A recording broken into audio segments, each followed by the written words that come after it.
Okay, so welcome to day one of our 5-day Moodle retreat. This retreat is going to explore ways of teaching perhaps in an upper level seminar, or maybe in a smaller tutorial classroom, or even possibly in a graduate seminar for those of you who are doing that as well. The idea behind this Moodle retreat is that we're going to look at some of the ways in which we can facilitate discussion amongst individuals, participation, maybe live action teaching, so what we call synchronous teaching at the university, using tools like Zoom, the one we're on right now, and breaking up maybe into some groups, doing some group work, and having some smaller types of conversations. It's a little bit different than the retreat that I ran last week. So if you were here last week, we went through a whole bunch of stages about setting up Moodle, trying to get it organized because we had a large course structure. So how do we organize so many different parts and pieces? This one's a little more focused on the pedagogy, but we'll go through the clicks on how to actually set it up inside your Moodle shell or your Moodle course as well at the same time. So hopefully, if I'm successful this week, that by the end of the week, you will have a Moodle shell or a Moodle course ready to go for your students. That Moodle will be up and ready to go. All they'll have to do is sort of click to find their way into the different Zoom rooms where you'll host your classrooms, maybe live if you're going synchronous, or will they be able to find the asynchronous activities that we'll be using to replicate live action teaching.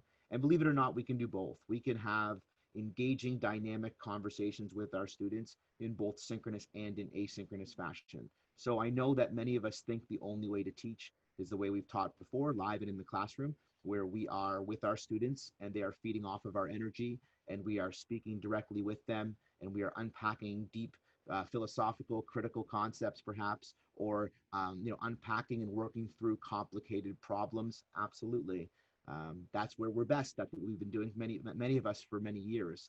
However, we've found some ways, some strategies that I'm going to try and share with you this week to replicate that in the online environment. Not exactly, it's not 100% carbon copy. We can never reproduce the classroom in digital form the same way that it exists in physical form, but there are alternatives, and some of them provide us, believe it or not, more entry points, more access points. And so I'll show you what I've discovered over the last 2 decades teaching at York, most of which online, and hopefully there'll be some spots there that will be helpful to you. Not everything we do will be directly related to you, but hopefully you'll find something in what I talk about over the next couple of days that will work directly with you that you can take and build for yourself. We're building 1,400 courses for the fall to get online for LAPS. And so that's quite the breadth. And that's the beauty of LAPS, and that's the beauty of York, of course, is our breadth and our diversity of subject matter and students, our diversity of faculty and specialty areas. So if what I'm talking about isn't directly applicable to you, just hang with me. We'll get there. We'll get to you and yours as well. Certainly over 5 days and over 5 hours, there will be lots of discussion points. And as I always tell my students, and I tell faculty when I work with them, if every day you come here and you walk away with one thing, that's great. I mean, that's what learning's about. If you take away 10 things, even better. But I mean, if we only take one every day, that's still good as well. So let's aim for that. So a couple quick things then about the retreat. As you may have already noticed, your microphones are muted. So what happens largely is I come in, I open up my Moodle site or a blank Moodle site, and I start to build. I'll show you what I'm building. I'll talk to you about what I'm building. I'll give you some pedagogical background or some reasoning why I'm building that. So it's a little bit of how-to clicks. Click here, click here, click here, and a little bit of pedagogy as to why we're deciding to set the course up like this, or use this particular activity, or here's a strategy that might work for you. We do have a chat function. So along the bottom of your Zoom room, you'll see a button that says chat. And if you click on that, there's an opportunity for you to type information into there. Now, I don't read the chat while I'm building because when my Zoom screen is open, I can't see the chat. But fortunately for you, we have Robin Sutherland Harris here, who is from the Teaching Commons, and she is an educational developer there. And not just an educational developer, she's the ed developer who is attached to LAPS. And so we're very fortunate to have Robin here. So thank you, Robin, for coming and for answering questions in the chat. She'll also be able to direct you to some of the resources that are there for you that the Teaching Commons has in place, which may be helpful. Robin is teaching a variety of courses this summer with the Teaching Commons. And I'm actually a student in many of them, including a couple which are starting up today. So once I leave here, I have my own homework to go do for Robin's courses. But I certainly suggest that you make use of the great resources that are there. And Robin, so thank you so much. Very grateful for that, and very thankful and grateful to our wonderful team members, Sonia and Emily, who are working behind the scenes to record this and get it all together and then get it up for you on the Going Digital website, which I'll show you right now, which is where we'll find a lot of our resources. So I'm going to start actually by showing you my screen, and I'm going to show you this Going Digital website if you've never been there before. This is our York main page, but this is our Going Digital website that we've put together from the Dean's office. And I think that it's a really good space if you've never been there before to find your way there and take a look at some of the resources that are here. I will talk about it a lot. If you were in last week's retreat, you'll know that I continually come back to this page and start from here. The reason why is because we spent a lot of time collating all the resources that are out there, but also everything I'm going to talk about today exists in text form or in video form on this web page already. So if you have a question and you want to go back and revisit even what I'm talking about today, if you want to rewatch the video from today because it's being recorded and slow me down because I speak a little bit quickly, I've been told, that's okay. You can do that here as well. So on the Going Digital website, I'm just going to show you a couple of quick links off the top. This is where we're going to begin today, and we're going to begin our journey because I think it'll be really helpful for you. The first place I'm going to scroll down to is this spot near the bottom that says training videos. And if you click on there, this is where all of the Moodle retreats that I have been hosting that have been recorded are posted. So last week, 5 sessions are all here where you can come and you can see how to teach large lecture courses with multiple tutorial sections. Now, for many of you, this is not applicable. I understand. You're teaching upper level seminars, grad courses, smaller groupings. That is fine. But there are some things that I'm going to discuss over the next couple of days where I might just tell you to go back and watch that video rather than spending half an hour or 40 minutes, for example, showing you how to set up this particular activity if I've already done it and recorded it in the past. Likewise, I'm just going to scroll on down past those videos. There are earlier retreats as well, like the retreat that I ran in the beginning of June, which showed faculty members how to set up the LAPS template in their Moodle. I'll show you that today again very briefly, but there's a real detailed version of how to do it here. There's also how to set up Zoom recordings. I'll do that with you this week, not to worry. But this still, if you wanted to see it again, you could go here in advance and take a look at it. I also show people how to record lectures with Camtasia, TechSmith Relay, or with Zoom, or who else do I use? YouTube, and even how to put captions on your lectures. So maybe you're teaching another course, or maybe for this course you might find it helpful. But all of this is here, and they're just videos, just like the of me sitting in front of a Zoom screen like this one, and walking through and clicking on all of the different things and taking you step by step through it. So on our Going Digital website, again, if we scroll down to the bottom, we will find our training videos, and that's a great spot where you'll find some resources. If I scroll up just a little bit above it, you'll see that there are some other great spots here for you as well.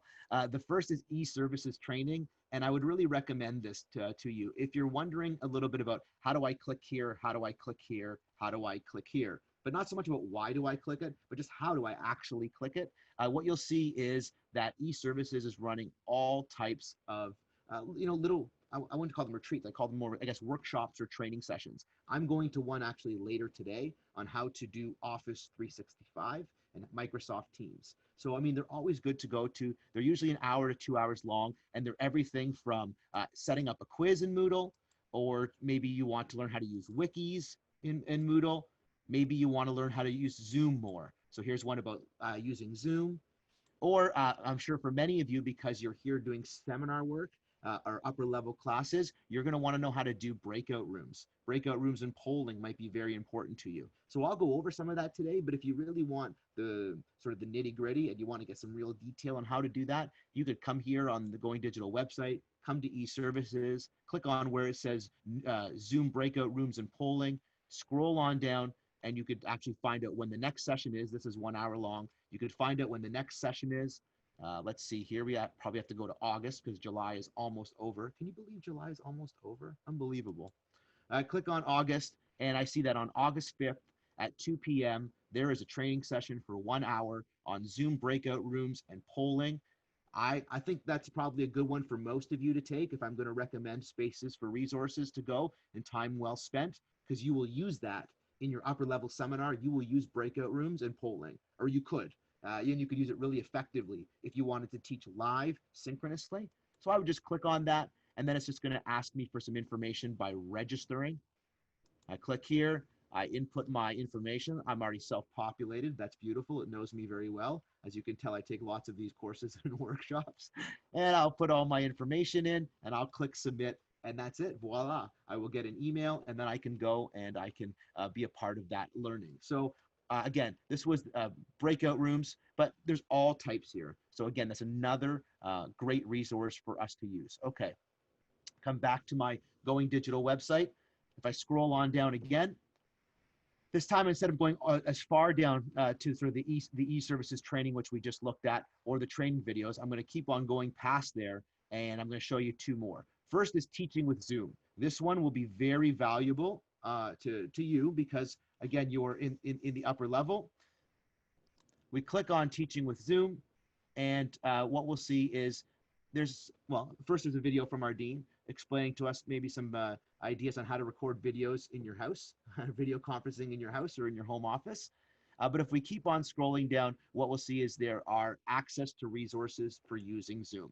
Every time you see red text on the screen, that means if you click on it, it's a link. It's going to link you to somewhere else with some information. Most of the links on this page here will link you to, I guess, like the textbook from Zoom or from the Zoom website itself. So that, if you have a question about how does Zoom work, there's a bunch of documents and resources that already exist. We've just gone and collated them and brought them into one place for you. So you can scroll down, see how to do a whiteboard, a shared document that you annotate. We'll go over some of this stuff this week, not to worry. But if you wanted more detail, and again, breakout rooms, and then even right here, again, we have a nice little list of sort of the main features that in Zoom that you might be using, and you can click on any of those, and it will take you to the Zoom web page, which will give you the details of how to sort of set it up and where to click, and then how to maybe use it. Okay. Now we'll go through it as well, but I'm just giving you more resources. So if we work together this week and it's not working for you and you need some help and you can't figure out why, or if you're a self-starter and you want to go out yourself and just play around with it, here's where you'll find the access points for the information. I'm going to scroll back up. So here I am back in my Going Digital website, which is really, again, it's the nexus point. It's our home base for our online teaching and learning this fall. All of our resources are here. Going to scroll back down again. We've been to the e-services training. We've gone to the training videos. We've gone to Zoom at York U now. If we need help with Zoom and we're unfamiliar. But how about teaching with Moodle? And I'm going to work with you this week in particular on this part because Moodle is where we want our classroom to be, our online classroom on Moodle.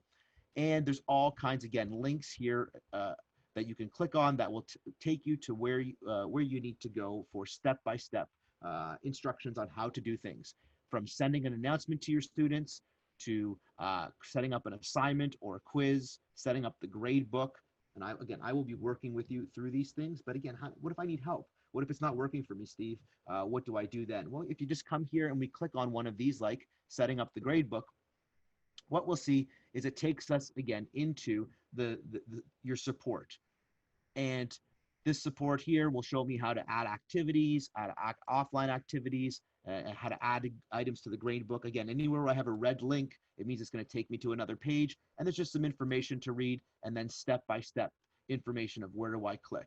I click here, I scroll down, I click here, I click and I add this information. So it's going to walk me through step-by-step how to do the things I want to do on Moodle. Okay, for some of you, this might be a little bit basic because you've used Moodle before, but for many of you, you've never used Moodle, so this will be really helpful. And even me, again, like I've been building with Moodle for years. One of the courses I'll show you today that I'm working with is a course that I've built and taught 19 different times. It's a fourth-year seminar at York that I've taught 19 different times online, so with Moodle, and I'm still find myself sometimes when I'm building where things aren't going the way I want, I find myself coming to these help documents. So they are there, and they are there for you, and I encourage you the same way you encourage your students to access the resources that are there to help them be successful. Okay, these are resources that are here to help you be successful. So we go back one last time to our Going Digital website. and I'll just walk you through one more time as we scroll on down. So we've looked at e-services training, we've looked at training videos. This is where I can go to get help. Okay, I've gone to the training, the teaching with Moodle, and I've read maybe some of the step-by-steps that might be there for me. I've gone to teaching Zoom, which might be there to help with me as well. But also now there's other, so two more spots I want you to look at.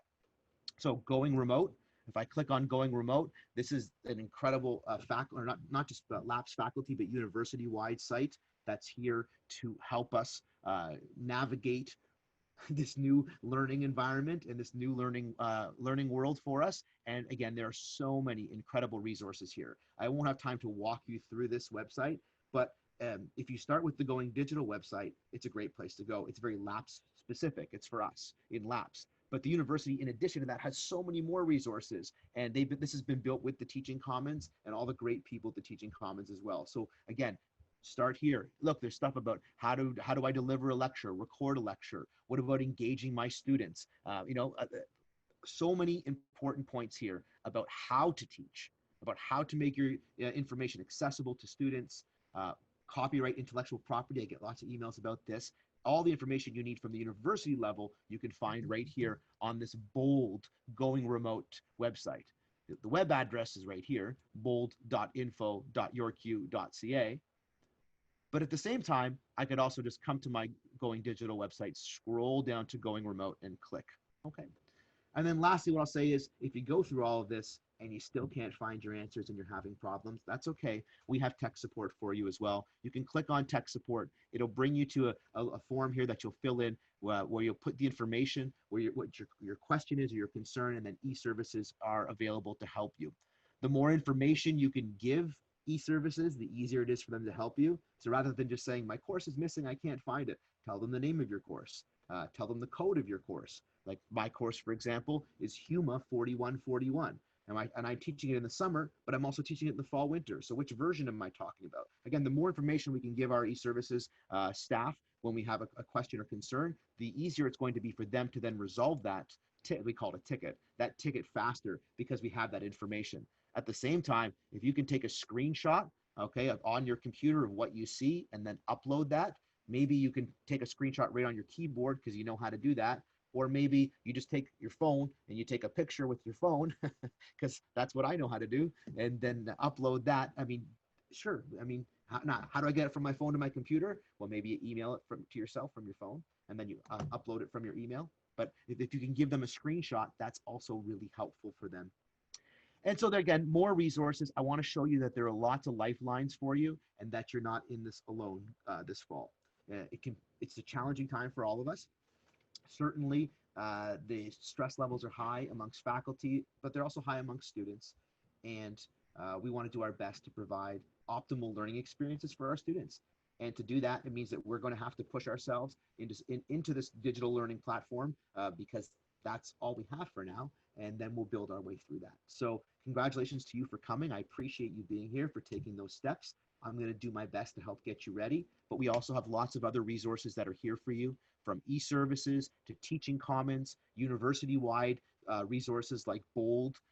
We have Teaching with Moodle, Teaching with Zoom, training videos that you can go to, workshops with e-services, courses with Teaching Commons, and of course, everything on this Going Digital website. And then lastly, in addition to all that, you can always just email me. My email is sgennaro@yorku.ca. Maybe I'll pause for 1 second and put that into the chat room. Okay, here we go, sgennaro@yorku.ca. Okay, you can always just email me. I respond to every single email. Some people on here will let you know that because they email me and I respond to every single one. That's my email policy. This is part of what we're going to now with pedagogy. You should also have an email policy about what you will or won't do, or when you will or will not respond to email from students. And you should let students know that. Let them know that early in the course, and then just be consistent with whatever that is. In the same way that, I mean, students obviously would like their emails to be responded to immediately. And I'm sure faculty are the same way. When they email me, they would like me to immediately respond. But the thing is, I mean, life exists for all of us. So if you are upfront with what your parameters are and you're clear and consistent with that, then there's a comfort level that builds out from there. So my email policy for my students is every day at 11 o'clock, I answer email. And I answer every email that's in my inbox. So if there's one, if there's 100, it doesn't matter. Every morning at 11 o'clock, I log in and I go through my email. Now this week's a little bit different because at 11 o'clock I'm with you, but that is my policy. So this week I've been logging in earlier, just try and sneak in to get it done. But my students know that if they send an email after 11 o'clock in the morning, that the next day at 11 o'clock, it will be responded to. That's my policy, and we're good with it. I don't respond to email on weekends, especially during the summer. And so if you send an email Friday afternoon, Monday morning at 11, it gets responded to. Now, I mean, sometimes things are urgent, and I understand that, and students tell me that they're urgent, but they also know that it will get resolved and it will get dealt with. So just be consistent. Find your policy that works for you. Maybe you're a Monday to Friday emailer. Maybe you're a 9 to 5 emailer. Maybe you check email in the morning and then again at night before you log off. Maybe you'll take email anytime, any day, and you're okay with that. That's fine. Just know what your limits are and then set those limits and then be realistic about what you can and can't do. Because in the online learning environment, all your communication with your students is by email, every single conversation. So if you think about how it worked in your seminar classroom, you would come in, your students would come in, you'd sit down, you'd unpack deep ideas, you're sharing ideas back and forth, class ends, okay? Now, maybe it's just me, but when I close my book at the end of my 4th year seminar, before I can stand up and I can get to the door to leave the classroom, I've had probably 6 conversations with students, probably, maybe more. Then as I'm walking down the hall from the classroom to wherever my office is, I usually have 1 student, maybe 2 students who are walking with me all the way. Then when I get to my office, I have office hours and people will be coming to my office. So every single one of those conversations until we get to office hours are now happening only by email. So now think about all the email that you may have to do with your students, especially if your classes are very specialized. Maybe it's a grad course. Maybe it's a 4th year for majors. It's the last course they have to take before they graduate. Maybe it's like a directed reading or an independent study course where you're the facilitator that's helping to guide them through. All of those regular conversations are now happening by email that used to happen on campus. So think about that and then be realistic about what you can and cannot do. And the reason why I say is to set this email policy up early is because it's actually beneficial to your students. You think by putting it there, you might be limiting your student, but really no, you're liberating them actually. Because otherwise, when they send you an email at 11:30 at night because they're freaking out about whatever the situation is, and you don't reply by 11:35, now they're sending you another one at 11:45, and then one at 1 in the morning, and one at 3 in the morning, and their anxiety is rising and rising and rising. But my students, they send that email at 1 o'clock in the afternoon, and even though everything might be broken with the Moodle site, or their paper got erased and now they can't figure out where it is and it's due in an hour, or whatever the problem might be, they know that the next day at 11 o'clock, 100% they get a reply from me. So I tell my students, every email gets a reply, every single one, 100%. It's coming. These are the timelines in which it happens. And I always tell them this: no matter what the situation is, no matter how urgent it is, and no matter how much everything feels broken around them, that I promise them that when I get to their email the next day at 11 o'clock, it will receive that priority. Okay. And if it was the type of thing that I could have fixed yesterday at 1 o'clock if I had been available, I will fix it tomorrow at 11 o'clock, and I will turn the clock back to whatever the submission guidelines were or whatever the issue was to make it work at 1 o'clock of yesterday. Okay. And I think it's really important, especially for us now in the course that we want to build here. If we're building upper level seminar courses, small classrooms, we need to build community. So we need to build community with our students. We need to build relationships with our students, and we need to build trust with our students. So that comes from having that type of open dialogue with them. But that also comes, I think, from having a set of real limits as to knowing yourself, what you can and can't do, and just making that available from the beginning. It will make the relationships with your students better. A little bit of limits is good, right? And for us and our own mental health, it's also important as we go into teaching, for many of us, completely online this fall, having never done it before. So now you're teaching 2 courses, 3 courses, maybe you're CUPE, you're teaching 5 courses. If you're CUPE Unit 2, you might be teaching 5 courses, and they're all online. I mean, that's a strong level of strain on your mental health. Okay, so you have to be able to say, okay, today, 11 o'clock, that's when I do my email, and students will know that. At the same way you would say, okay, every Tuesday at 2 o'clock, I'm going to have my office hours. And the students know that. We let them know when we're available. We make ourselves available. Please make yourself readily available, okay? But just make it in a reasonable amount. And students will definitely appreciate that. And you will too. Come December, you'll be saying, oh, I'm so glad that I set up that as my email policy, because it's really working for my students and myself, but also I'm not feeling burnt out. Yeah, because you don't want to digitally burn yourself out in that first month of teaching, because I get hundreds. When I say hundreds, I actually mean hundreds of emails a day when I'm teaching. And right now I'm teaching 2 courses. So I'm teaching 2 6-credit courses in the summer, and I'm running these retreats. And I get hundreds of emails every single day. And the only way to deal with that is to be able to say, okay, this is my email time. And I go through them one at a time until I get through it.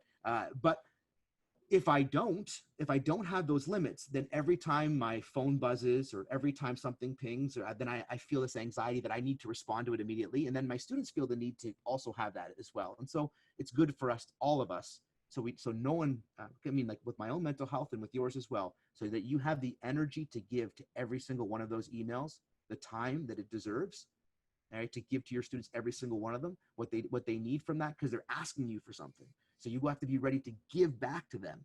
And in order to have the energy to do that, you have to be able to mark out when that's going to happen. Again, I'm showing you a little bit behind the curtain today, because what I'm trying to demonstrate for you is that if you want to teach engaging online seminar courses, you need to build community and trust with your students.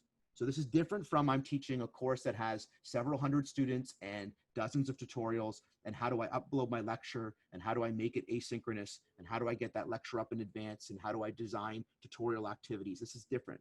This is, I have 17 students, or I have 23 students, or I have 11 students, and we want to talk about really deep, intense, complicated matters, because we funneled our students from the general of year 1 and year 2 to the specific of year 4.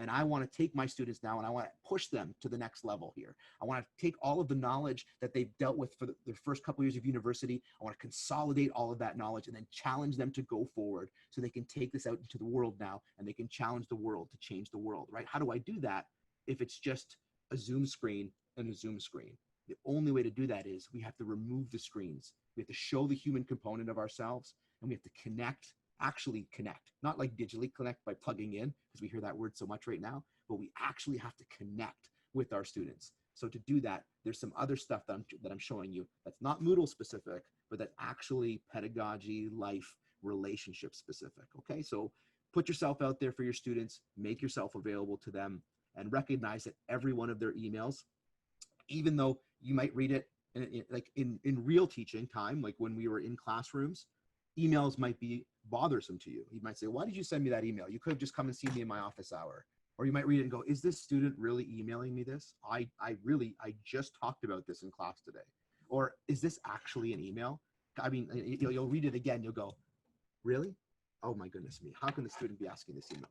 But in COVID times, or in online teaching and learning, every one of those emails is coming from a place of concern from your student. So your student is sending this email because they're struggling. They've been to your Moodle site, they can't find the answer. They're reading the book and it's not working for them.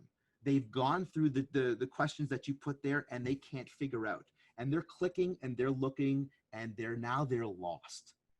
And so every email to you in an online learning class like your upper level seminar is actually a real concern for that student. So you have to come to every single one of those with the question that says, or with an openness that says, okay, I can help you with that. That's obviously important to you. So to do that, you have to have the energy to do that. To have the energy to do that, you have to know when that's going to be so you can be ready for it, and then you have to be there for them. Okay, that's the life coaching segment of today's retreat, and now we're going to move on to the actual Moodle building part. So I'll take you back to the Going Digital website where it all starts and runs from. I'm going to suggest if you weren't here last week, and so you weren't in the retreat that looked at large scale courses, and if you haven't been to any of the workshops with the Associate Dean of Teaching and Learning and myself, where we would come to your department or your program or your school and walk through with you some of the ideas for best practice, then I'm going to strongly suggest you come to, again, to our Going Digital website, and which I'm on now, and you're going to scroll on down and click on Best Practices for Teaching Online and Remotely. By starting here, what you'll see is there's a couple documents that I think are really worth downloading and maybe doing for homework tonight. So that way tomorrow, when we're doing some more building, you know, day one, we're setting things up. Just like week one in your course. If you were teaching your course week one, you don't do a lot of the heavy lifting. You go over the syllabus, you walk through the expectations, you show them which books are on the book list, you ask, you pose some big questions for them to think about, and you give them homework. And then in week two, we normally start. No different here. But this Your Guide to Teaching Remotely is a great document. If you click on it, it will download to your computer. So up in the top right corner of my computer is where it downloaded to. I'll just show you up here. All right, because I'm using Mozilla Firefox, but depending on whatever browser you're using, it will download to your computer. When you click on the link, again, I'm going to show you, this is the link that I clicked on right here. Okay, anywhere where there's red text, there's a link. So I click on that link, it downloads up here to my computer, and then I can just open it and I can work off of it right here. I just click on it and it will open up. I'm not going to open it for you, but I think you might wish to go there. It's a pretty decent little document. Oh, I don't know what I just clicked there. And it's a decent little document. And I think it's from the Teaching Commons as well. And it will walk you through, again, so many ideas behind best practice. Scrolling down though here, this is the next document I want you to take a look at. It's the Teaching Commons Course Conversion Plan template for moving class to remote delivery or designing from scratch. So, and I think that this is something really worth taking the time to work through. It will come up as a Microsoft Word document. So when you click on either one of these, and it will download to your computer, and it asks you to just go back through and visit your existing syllabus for your course, or the ideas of what you want for your course, and to prepare them for teaching online and learning. Okay, so if you haven't done this yet, I would recommend having a go at it before we get to tomorrow's course, to tomorrow's class in the retreat, because when we go to build on Moodle, the more information we have from our course syllabus, the more complete our syllabus is, the more of what we know, what we want to do, the easier it's going to be to build. Okay, we don't want to sort of build as we're thinking about the course. We want to have thought about the course, thought about what our learning objectives are, thought about how we want to deliver those learning objectives in a digital form, or what the possibilities might be, and then start to actualize that as we build. So there are two options here. One is if we're moving to this remote delivery, and all of us, for the most part, are teaching remotely. So you might hear these words, teaching online and teaching remote. If you were scheduled to teach a course in person, and that course is no longer being offered in person because of COVID, you are teaching remotely. Even though it's happening online, that is considered a remote course.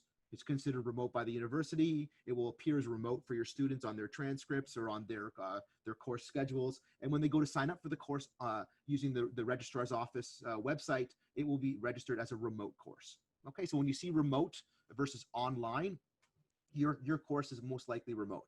Online would be as if the course has the course designation ONLN, and that means that the course was always online, 100% online. Is the same way as a correspondence course. Regardless of COVID, it was online before COVID, it's online during COVID, and it will be online after COVID. It was always an online course. Some of you may be teaching that. That's great. I teach those courses as well. And this is all still very helpful. But for most of you, as you're looking at documents on these web pages, you are dealing with remote delivery. You'll find, again, a bunch of information on this first page, helpful pieces of information about, again, a lot of it's geared towards how to create the classroom environment, how to record your lectures, how to design synchronous and asynchronous activities, and what the best practice for that may be. We've talked about some of it today, but I wanted you just to see where those resources are. We're going to talk about it in more depth as the week goes on, but there's some homework for you if you haven't been here. Lastly, what I'll say, and this last piece I'm going to show you on this Going Digital website, is if we scroll on down, there is also a spot for building your Moodle course. And here it will show you how to find your course, which I'm going to show you right now. how to bring your course forward if it existed before, if you've taught this course before and there was some of this material was already on Moodle. How do I get it now so it's ready to go? You actually don't have to email eServices like we used to in the past. We can do that ourselves, and it shows us sort of step by step how to do that, how to import it. It also shows us, if we scroll down a little bit further, how to use the Moodle template.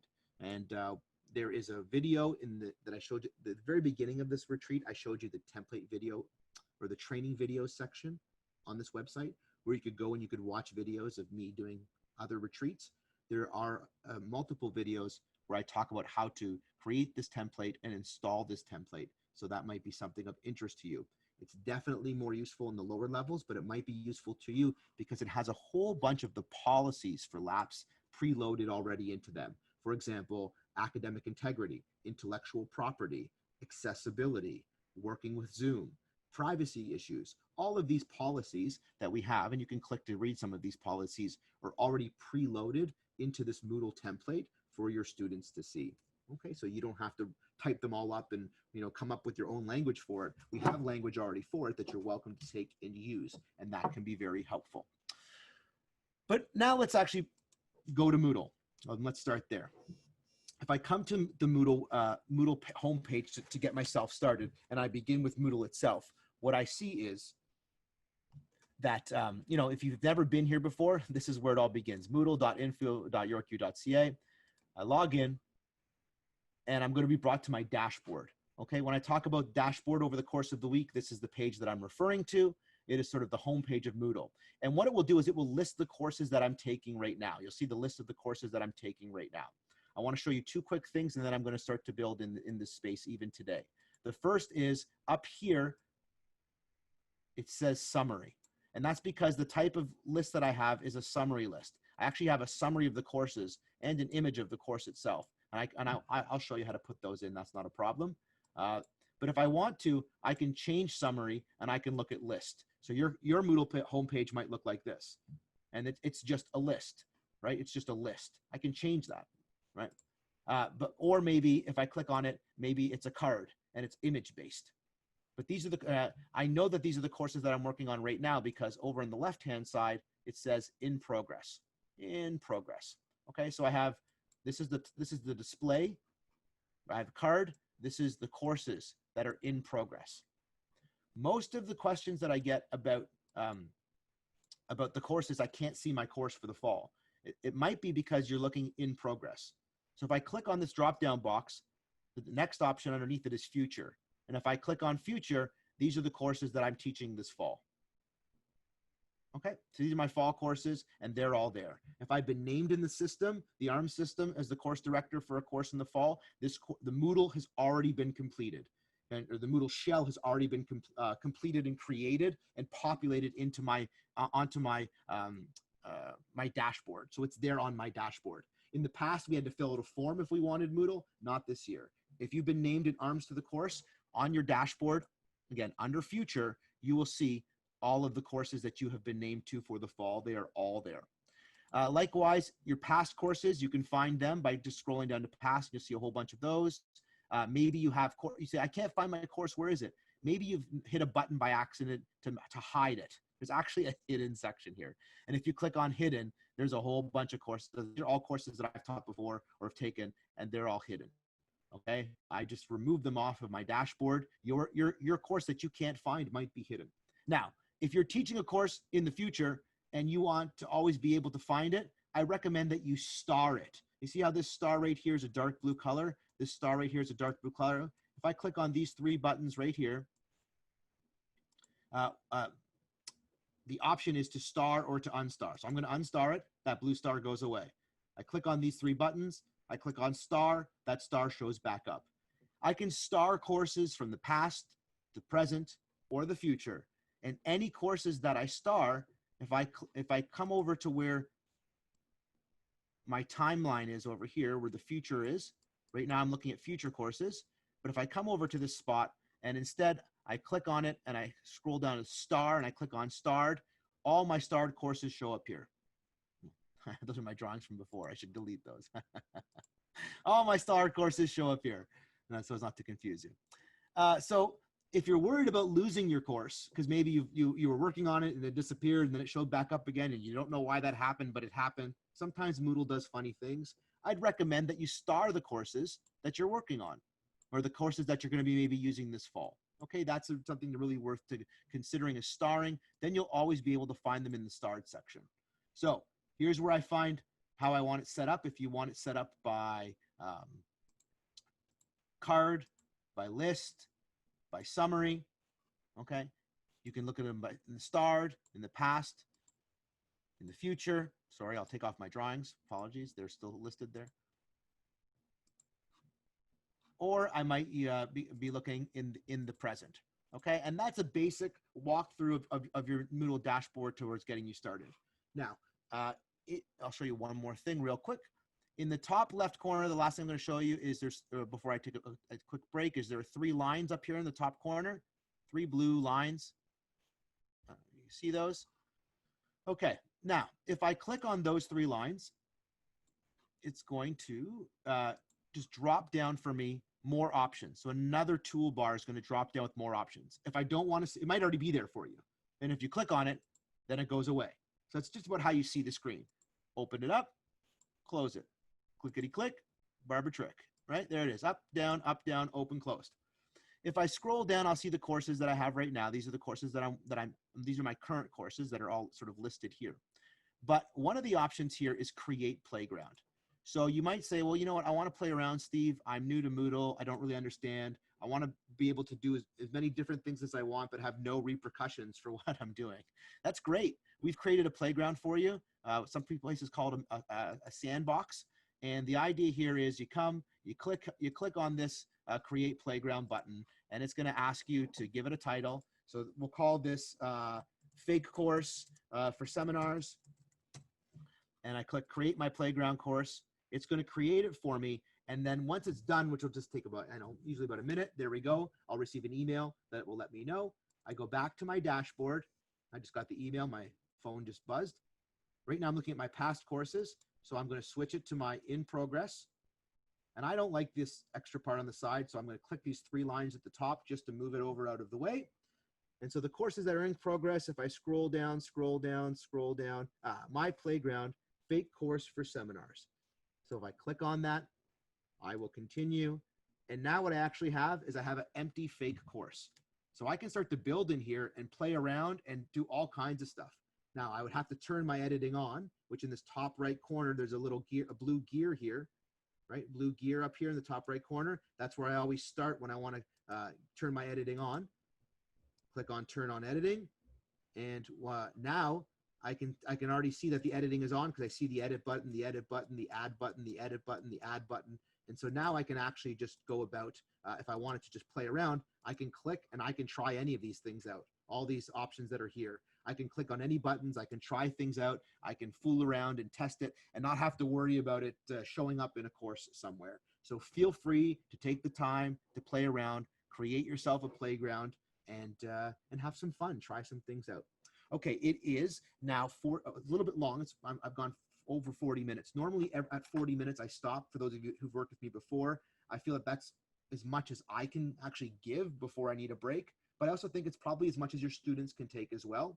So usually at about 40 minutes, I stop, even if like today's a 1-hour class. So I'm not going to take a 5-minute break or a 10-minute break. That's not realistic. But what I will take is 90 seconds. In 90 seconds, I'll take my eyes off the screen. So not looking at a blue screen and that blue light so much. So my eyes can look somewhere else. I won't pick up my phone. I won't go to social media. I'll just take my eyes off the screen for about 90 seconds. Usually as well, I will take a moment to stand up and to stretch my body, so if you're able to sort of stretch yourself and just again, getting yourself into a bit of a different shape, stretching one way, stretching the other.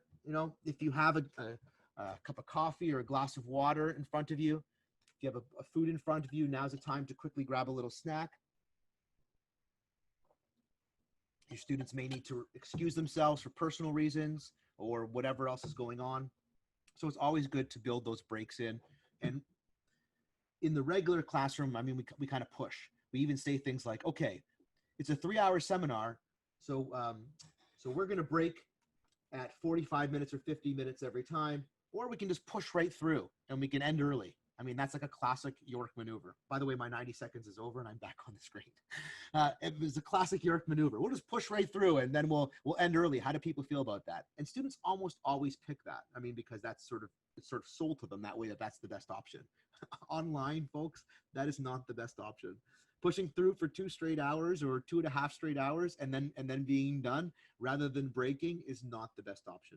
If you're scheduled for 3 hours and you're going to go live synchronous, which some of you will, and not asynchronous, although some of you will do that, and they're both good options, by the way. And I'll show you how to build both this week, I promise. Okay, because I have 4th year courses that are seminars in both synchronous and asynchronous. I'm teaching this summer. I'm going to show you both those courses, and I'm going to show you some of the things that I've done in them for activities to facilitate discussion and conversation. So, okay. But if you're going to do 3 hours, if that's what you're scheduled for, do 3 hours and put the breaks in. Put more breaks in. Have longer breaks. If you're, one of my classes is scheduled from 4 to 7. We actually take half an hour in the middle because people need dinner or supper or whatever, or evening tea, depending on sort of, where you're from and how you describe the eating time in there. But people need time to actually eat. You have to be reasonable as well. So take the time that's allocated and build in the breaks. As I said, it's really important also for your eyes and for your students as well, that they get at least a minute, but probably more is better, of their eyes off of the screen and the blue light. And it's important for you as well. Okay, so I'm back and I've got a few more minutes today to help you get a few more things set up in this particular course. So what you'll see is if you were to open your brand new course by going back to my dashboard. Okay, so I'm on my dashboard. You might begin by clicking on fall. Remember in the top left, we have in progress. You might begin by going to future, then picking one of your fall courses. Excuse me. All of these courses are currently populated with stuff because I taught a retreat last week and I built a bunch of things on here. So I'm not going to go into those, but yours might be there and it's brand new and it's empty. Excellent. Pull that up this week, build with me this week directly in that course. I think that's a great idea. And we can just build together. But maybe say, you know what, I'm not comfortable with that, Steve. What if I do something wrong? What if I delete the course? What if I email all the students? What if I don't want to do that? No problem. Instead of going to future, come over to in progress, okay, and scroll down to that playground course that we just created. I just created one. You should create one too. Again, if you can't remember, top left, those 3 lines, I click on them. I scroll down to where it says create playground. I click create playground. I call it what I want and I create. Okay, I've already created, so I'm just going to go back to my dashboard. Let's build in the playground because it will allow us to work through our things that we're working on, and we can always take the stuff from the playground and move it into our fall course later when we're done. Okay, so I'm going to click on the playground. I've got my fake course now, or my course for the fall, ready to go. What I'll notice is it starts in topic form. Oh, it starts in topic form. Okay, and this is just the appearance that the students will have. We'll build in topic form this week. That's fine. Some people like to build in weekly form as well. Some like to build in grid form, and I can show you just real quick what the differences of those look like, just in its most basic structure, and how to change that. And you might want to play around with it this week to try, or today as your homework before the next class. If I come up to the top right corner where my name is, and my image is, directly underneath that, there's my gear or my flower. I click on that. This is where I turned my editing on, but directly beneath it is edit settings. If I click on edit settings, it's going to take me into my course settings. So these are the settings for the course itself. Now in here, there's a variety of things that we can work on. This week, I will show you what they all mean or how they all work. If you want to know before I get to that, if you go to the Going Digital website and you go to the training videos and you go to day 1 of last week's Moodle retreat, I go through in a little more detail a lot of this information. So if you wanted a course summary, here's where you could put the course summary. You would type it in. This course investigates whatever it may be. If you want to know what's nice information to put in here, I often take the course summary directly off of my syllabus and I copy it, and then I come over here and I right click my mouse and I would click paste, and I would paste directly into this box. You could do that. You could go to the university website where there's a course description of your course. You could copy it from there, and you could come over again and you could paste it directly in here. Feel free. That's a nice thing to do. You'll notice all my courses have an image. If I wanted that, I could upload an image by just clicking on the piece of paper. I could upload the image directly from my computer by clicking browse and then pulling the image from my computer itself. So do I have an image? Let's see if I have a pictures section here. Pictures. Here we go. This will be my picture for today. Okay. And then I would notify the copyright status. This is image is actually I know the copyright owner of this and they've given me permission to use it. So I'm going to put that option. And I would click upload a file. And now my course is going to have an image and my course is going to have a description. My course already has a name. It's currently hidden to students. By the way, in case you want to know if the students can see your course, it's currently hidden. That's the information right there. Never forget that when the course does start, when it comes time to start the course, right now we're in the summertime, okay? But when it comes to the fall, if this was my fall course and it comes time to start, I really have to make sure that I do not forget to come to this spot and click it from hide to show. Otherwise, my students will not see the course. But I'm going to put it back to hide because we want to keep it hidden for now. Okay. As I was saying, though, I was coming to this spot because I wanted to show you there's your summary, there's your image, this part right here, course format. And this is where you can choose the different ways you want the course to be organized for the students to visibly see. So we have topics, which is what we're working in right now, topic 1, topic 2, topic 3. And we're going to build this week largely in topics. But there's a whole bunch of different options that we could choose from here. So you might decide that you want weekly. I'll show you weekly. Lots of people like to work in weekly. I scroll down, click save and return. And now it's going to have all the weeks for me. And Moodle actually populates the actual calendar date automatically, so you don't have to think about it. So if your course begins on whatever, September the 9th, okay?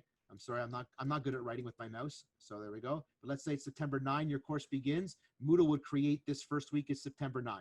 And then the next week would be September 16th, and then September 23rd, and then September 30th. And you can add more weeks by just clicking down here. And I believe you can have up to 52 weeks. So you can add as many weeks as you want. The only thing is, if you start to move things around, it'll move the content, which will be here, but it won't. But the dates stay in the original spots. But I'll show you that maybe a little bit later if you have an interest in that.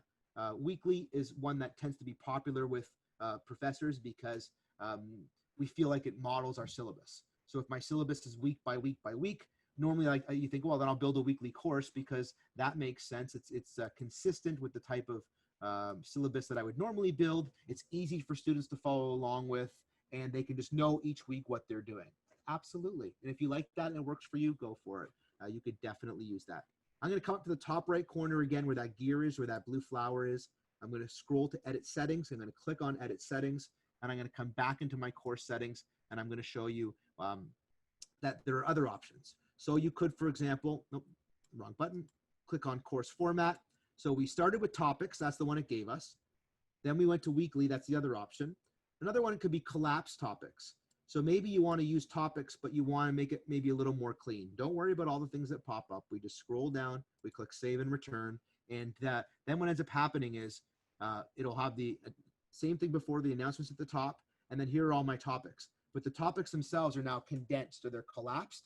And then when the students want to see them, there's an arrow right here that they just click on, and it opens it up for them. And when they're done with it, they click on it and it closes it back up.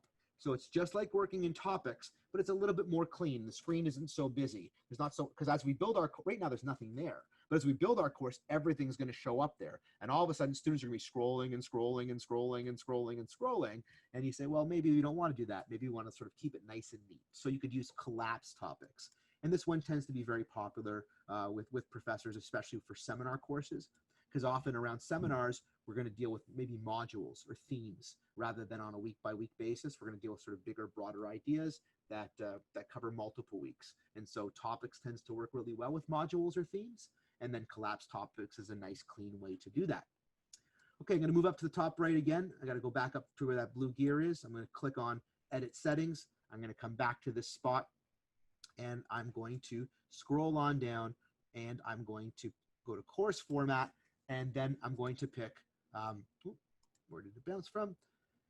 So we did topics, we did weekly, we did collapse topic. Okay, those tend to be the most popular. If you wanted to, you could work on grid format. And if you wanted to use grid format, it can be fun because you get some images and it can be kind of dynamic to look at.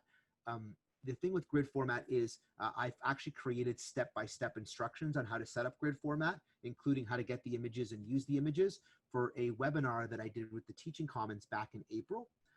So what I will do is I will pull up that webinar address or the link to that address from the Teaching Commons webpage, and I'll post it in the chat room. And you can go there if you want. It's a 2-hour webinar, but the second hour is actually just me click by click showing you how to build it. And there's even a PowerPoint that you can open up that shows you sort of slide by slide with screenshots and arrows on how to click along to build the grid format. So if you decide that that's something that you like, when you pick the grid format, I'll show you just what it looks like empty. You can definitely, I've already created the resources on how to build with that one. So save and return. And so then it shows up like this. So we have sort of 4 boxes, 1, 2, 3, 4, and you put an image in each of these boxes, and that's what the students will see. And then when they click on the box, this it'll take them to a section, and in that section we'll have all the resources, the readings, the lectures, the Zoom room link, the activities that they're supposed to do. So some people really like this one. The downside to this is it doesn't work as well on the app if your students are using the Moodle app as it does maybe on the actual computer screen itself. So there's a couple different ways that you can look at it. And then the last one I will show you is, I'll just take you back to my dashboard. And I will go to my future course, and I will click on this course that I was building last week for the Moodle. And so right now it's in topic form. This is what it looks like in topic form as the course was built. We built it last week in the Moodle retreat. It's got all the information that students would need. Almost looks like a syllabus at this point as we scroll on down, and there's a tutorial section for all the tutorials, and grade section, an assignment section, and then we have September, and we have a little breakdown. And so we did topics, and each topic we made a month with some lecture recordings and some Q&A and some etc. Now the thing with this one is if I took it all the way back to the top and I click on that gear and I go to my edit settings and I come on over and I scroll on down to course format, so topics format, and I change it to menu tab, which is a new one now for us at York. It's been at Glendon for a while, but we just got it at York. And I click on save and return. Then it looks a little bit something like, wait for it. I change my view so that the student view, I click on the top right, switch my role by clicking on student. And this is what the students would see for this course. So they see all that information from the top of my course in an introductory section. And then we have each of my different topics. When the students click on the topic, what they get is they get a little bit of sort of clean kind of file folder kind of look to it, where there's information on one side, but again, nicely collated and organized on another. So this is called the menu tab function. And it's another one that's available to us. And I think I got maybe time to show you one more, if you'll let me.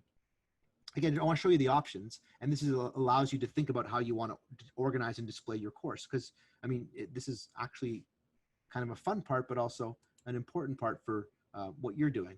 So here's a course I'm teaching right now called Children, Youth, and Digital Culture. It's a 4th-year seminar, and when my students come to this course, this is what they see. So rather than having the listed topics, or rather than having the weekly breakdown, their course looks a little bit like this. And with information, as you'll see, along the top in this sort of file folder section. So there's the course info, where they can come to. Their first assignment is up here. And then we have maybe the midterm or the final or month by month breakdowns of the course that we're working on itself, where students will come and they'll do their work. So this type of thing where you house it all in sort of little file folders at the top. Again, you can create the exact same thing by clicking on the gear in the top right. You turn the editing on. Oops, sorry. I turn my edit settings. That's the button I want instead. And I scroll on down. Everything's exactly the same. except this is called the one topic format. One topic. Okay, so there's another option for you. Okay, so what I'm going to do now is I'm going to stop my share, and I'm just going to, in 1 second, I'm going to post that. Before I go, I'm going to post that link for those of you who want to have access to that Teaching Commons webinar and the resources for building the grid format. Your homework for tonight is really quite simple. I mean, you've come to day one, so thank you for coming to day one, and you made it to the end, so thank you very much of our sort of first hour working together. It's a little bit of introductory, getting you familiar with the resources that are there for you, the lifelines and supports that are there for you. And so, first of all, thank you to Robin for working the chat room and to the Teaching Commons for being available to help with us. I really appreciate it. I mean, incredible resource. We're so fortunate that we can run these webinars and then have someone as incredibly skilled and knowledgeable as Robin. I mean, like just sitting there to help you, to walk you through this. So thank you so much. So we just want to show you what's there. Like this is the intro.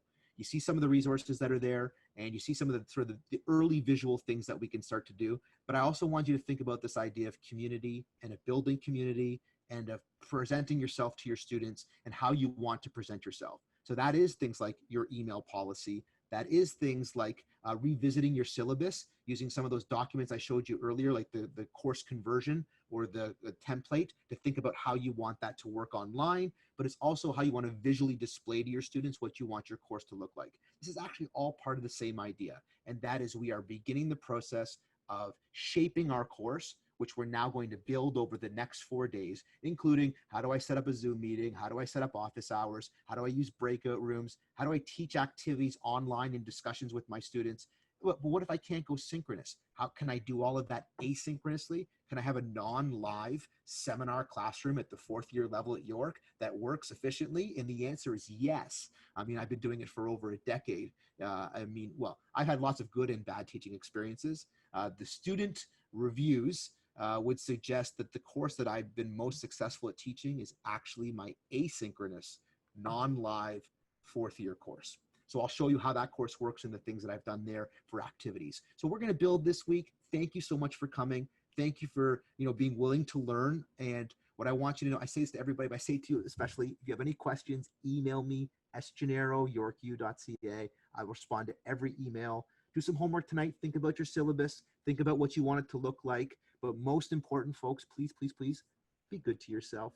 Be good to yourself. Don't be hard on yourself. If it's not working out, I mean, Moodle's hard, and the first little while that you use it, trying to teach online is different from what we're used to. We're being asked mid-career for many of us, or end career for many of us, to sort of like relearn all new skills like on the fly. That's really challenging. All right, okay.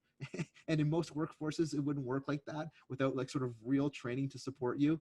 And while Robin and I are working hard, and Robin's doing an awesome job, this is not like sufficient training for you. So we're doing our best to support you, and we are here for you, but be kind to yourself.